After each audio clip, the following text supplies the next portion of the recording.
Welcome to Ask the Professor.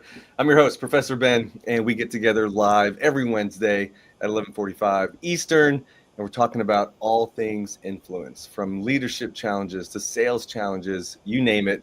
We got 20 minutes to answer your questions and dig deep into some really important topics.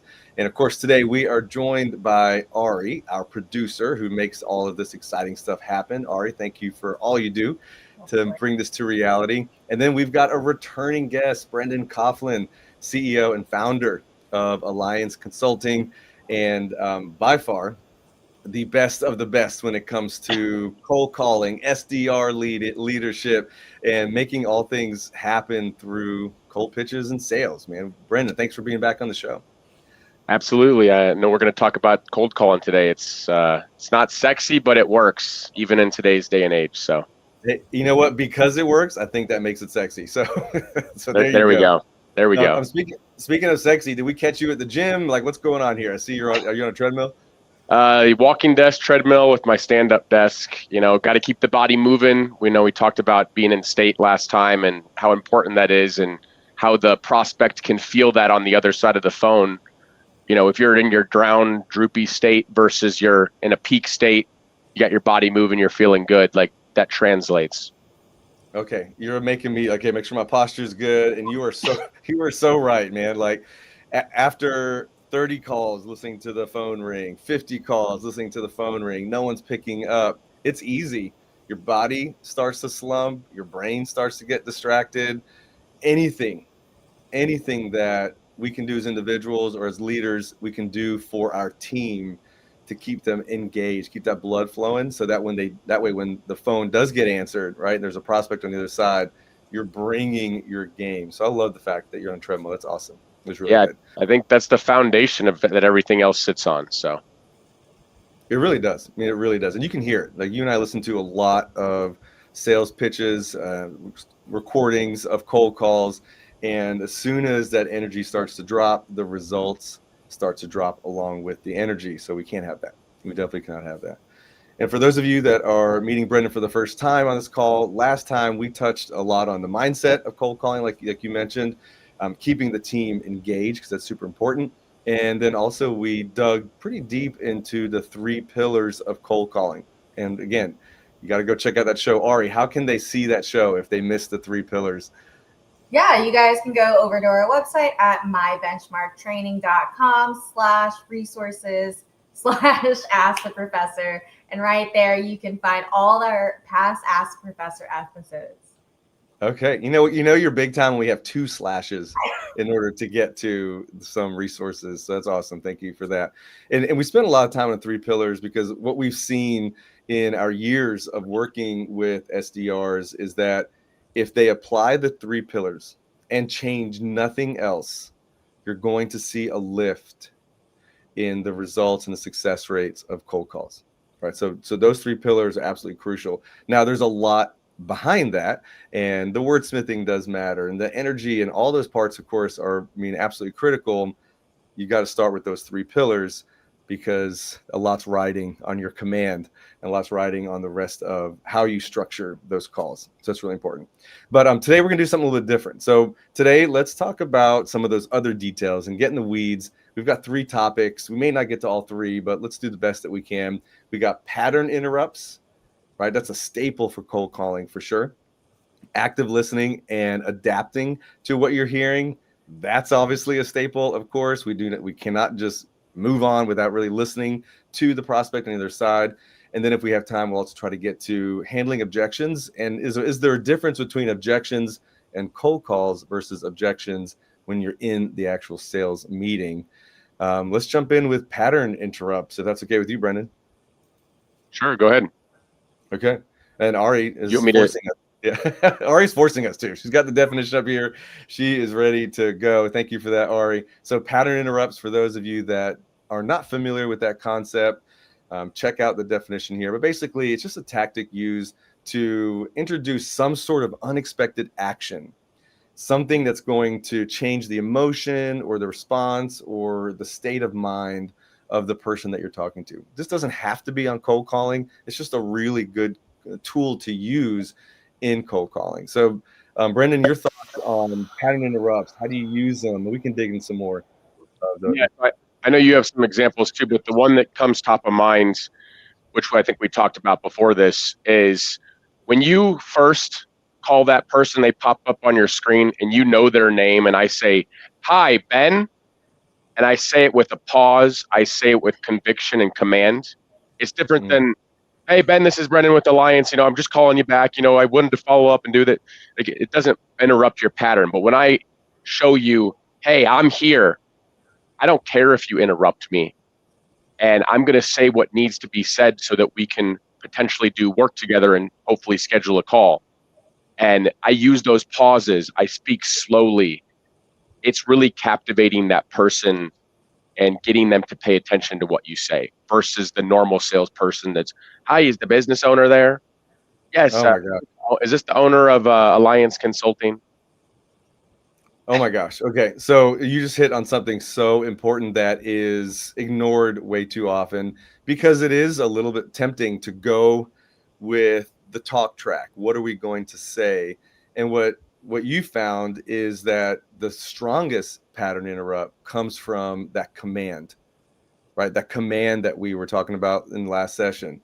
So the volume of your voice, the pacing, the intentional use of pauses. So if you don't mind, I'm gonna put you on the spot with Brendan. Like, what does that sound like? You don't have to go too far into it if you don't want, but what does that sound like that you can use just your tone and your command to interrupt somebody's pattern? Yeah, so just really quickly, I tell my team all the time, you got to get in the mindset of, these people are going to hang up on you. They're going to stop you if they want to. So accept that, but don't give them an additional reason to. So when I say, "Hi, Ben, yes, this is Brendan with AllianZ Consulting. I tried calling you a couple of times. This was regarding a cost reduction discussion. I know you were tied up with everything else you had going on. It sounded like it was best to reach back toward the end of the summer. And I was just reaching out to see if we could schedule that brief call together." And we will literally pitch at that pace. And I know it sounds slow, but we're opening the door for them to interrupt us if they would like to. Oh man. So like even as you were going through that, you could just feel the command in those downward inflections. So thank you for sharing that whole intro part of that pitch. And it really, because it just says, okay, I was busy, and yet I'm on a call with something that sounds important. Like, I don't even know what it is yet, but it sounds like it's important. And that compared to, "Hey, this is Brendan from AllianZ Consulting. Sorry to bother you," right? Like, that is just an invitation for them to hang up on you or say not interested or just move on. So I would say put this down in the books for those of you that are taking notes and listening to this and want to change just one or two things about your cold call structure. Start with make tone, make command your pattern interrupt. That's going to take you so far. I love the way that sounded when you said that too. Yeah, and just remember that that's the foundation is being in state, because you can't deliver the projection like that if your projection of your voice and the confidence like that, if you're not in a good place with your body and you're feeling good. Otherwise, it feels forced. You can kind of feel like like you can feel like that person's pushing on their diaphragm, and it just doesn't sound normal. I love it. I mean, absolutely love it. So let's keep that in mind when we're going through some other like kind of textbook examples. So some pattern interrupts that I've heard and seen decent success with too is like, "Hey, Mr. Smith, this is a cold call. Do you want to hang up?"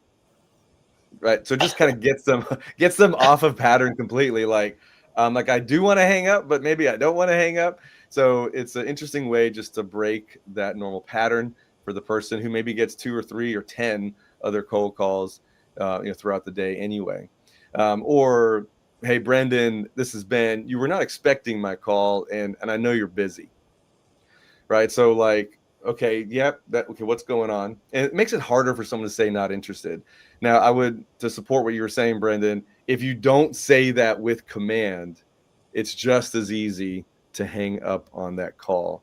So the command is really what's going to set that apart.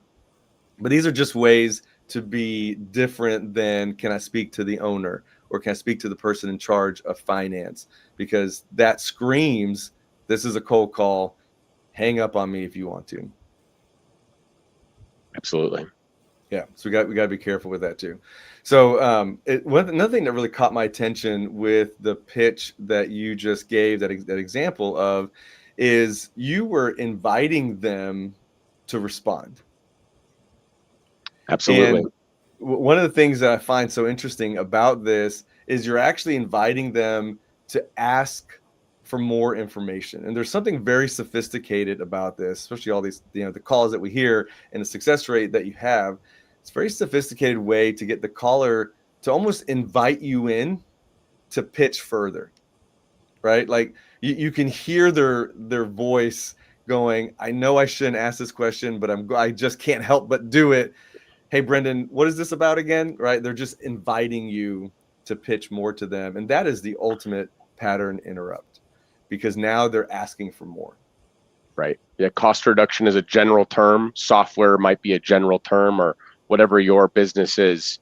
But obviously, we have 4 areas of cost reduction. We want them to ask that question because it's in some sort of a way a small hook to get them to stay on the phone another 15 seconds and then hopefully book the call with them from there. I think it's a big hook. I think that hook of getting them to ask, giving you permission to go further into the call, is the ultimate. I mean, that is the pattern interrupt that we're all aiming for. So really powerful there. So for those, again, that are taking notes, we've got to make sure that first and foremost, we've got the command in our voice. We've got our head in the right state, our body in the right position, our blood flowing.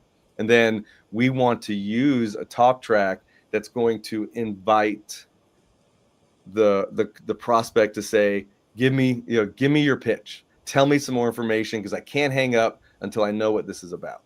And you're buying yourself those extra 15, 20 seconds that you need to get the conversation to move further. Absolutely. Love that. Absolutely good. And I know that we've got a limited time with you today, so we got just a couple more minutes.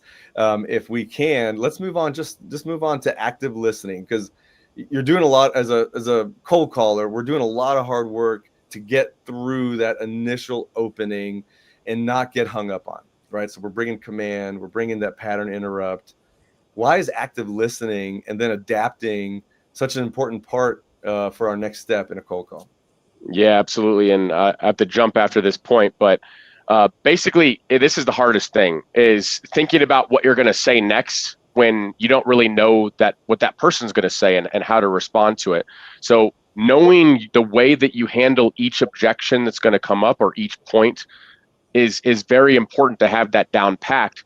And then when you know that you have that down packed and the confidence of what to say and when, then you really need to figure out, okay, when do I lay this card? When do I lay this card? And you can't be thinking about that, as the person's, in the middle of what they're saying. You want to fully hear them, and you definitely don't want to interrupt them. You want them to finish talking. So that's very hard to do. It takes a lot of discipline. Sometimes you can just mute yourself so that if you do blurt out the answer, they can't actually hear you. But so important. Great idea. Hey, I know you got to jump, Brendan, so thank you for being on the show. We're going to get you back on here again. We got a lot more to talk about when it comes to SDR leadership. And I saw this comment over here. Figured I'd share this one with you, because you are changing the world in these live shows as people take notes and start to apply this to their everyday cold calling life. So thanks again. Good luck in your next meeting. And Ari, you and I can stay on for a little bit longer, because we got a couple more minutes to dig into this. For sure. Thank you both. I'll see you guys soon. Bye. Absolutely. Bye. Take care, Brendan. Bye. So Ari, I can't help but think, so there's so much that we're getting exposed to in these conversations, and I'm sure that we have someone in the audience thinking the same thing I'm thinking, and my guess is you are too, and that is like, okay, I've got someone live on the phone. How does their communication style impact the way that these calls go from start to finish? And I mean, there's differences in how someone's going to respond to our opening, our introduction, and the fact that it's a cold call to begin with. So, here we go. Okay, so let's think about how we're going to be impacting the prospect on the other side of the phone based on their disc style. So, D styles. And for those of you that couldn't figure it out, Brendan is D style, a high D, in fact. So you see that the way he connects with his clients and his team is definitely on that high D style. And at the same time, he's able to adapt. I've heard calls that he's been on specifically, or his team's been on, where they are adapting to the tone of the person on the other side, the speed of the person on the other side of the call. So all of this plays into effect regardless of your personal communication style, because we have to adapt to the prospect that we're calling to.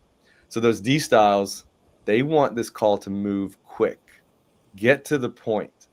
And that way we can satisfy their need of the way that they prefer to communicate with, and still get what we need, which is scheduling that appointment at the end of the cold call, for example, right? What about an S style? What about an S style? If we're calling an S style, or I'm going to put you on the spot for this one, being our resident S style and a lot more, of course, what happens when you're getting a cold call? Oh man, I do not want to be the like just here for business. I'm here to close the deal.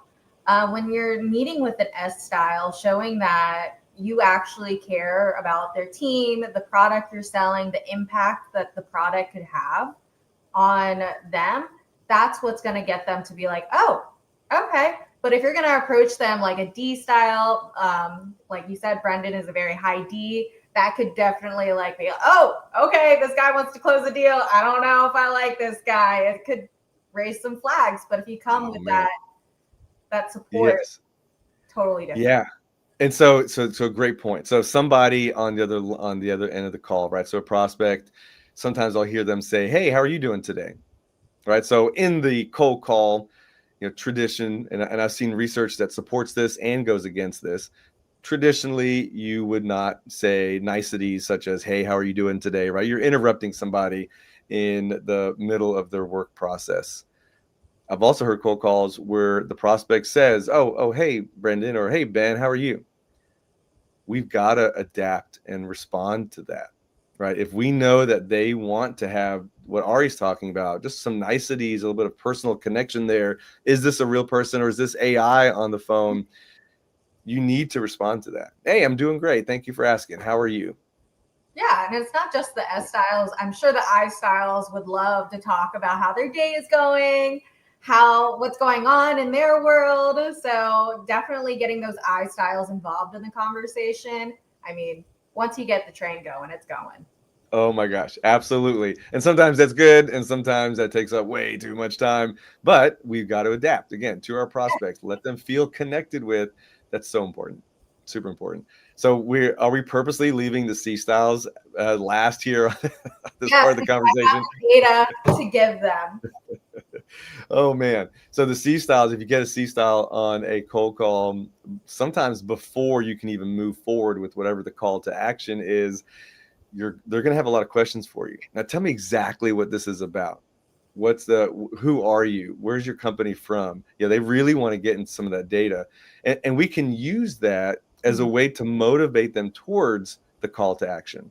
We don't necessarily have to satisfy all that data right now. What we can let them know is that's what we're going to cover in the call. So I'm so glad that you asked that, Mr. or Mrs. Prospect. I'm making notes now. We'll make sure we cover all of that in the call when we regroup, right? So it's a great opportunity to let them know that you understand their needs, you're listening to their needs, you're making notes of what it is they're looking for, so that when we do get on that next call, it's going to be tailored to their needs and their communication style. Such a great way to win from cold call to sales meeting, and then of course all the way through the sales cycle. That's great. You know what? We're out of time. I can't believe it. Oh, I so quickly. So much. So let's maybe real quick, some more resources with 2 slashes. Where else can people find more information on DISC on our website, or maybe some other videos where we've talked about that? Yeah, if you go to mybenchmarktraining.com/resources, we have a ton of development tools, videos, white papers, some more of the Ask Professor episodes, a lot of resources that you can download complimentary to you. And yeah. Okay, so you said the word complimentary. It means that people don't need to put their credit card number in or anything like that to get access to all this great information. Want to, but send that directly to me. Okay, send it to Ari if you want to put your credit card in there, but you don't need it to get all those great, valuable business resources on our website. So with that, let's call it another great show. Ari, thanks again for all your work. And to the audience, thanks for jumping in. Thanks for your comments. Sorry we couldn't get to all of them. Really important. And we will use your questions for future shows and future topics. So they do not fall on deaf ears. We'll make sure that we cover those. And Ari, let's hit some of that exit music and we'll move on with our day. All right.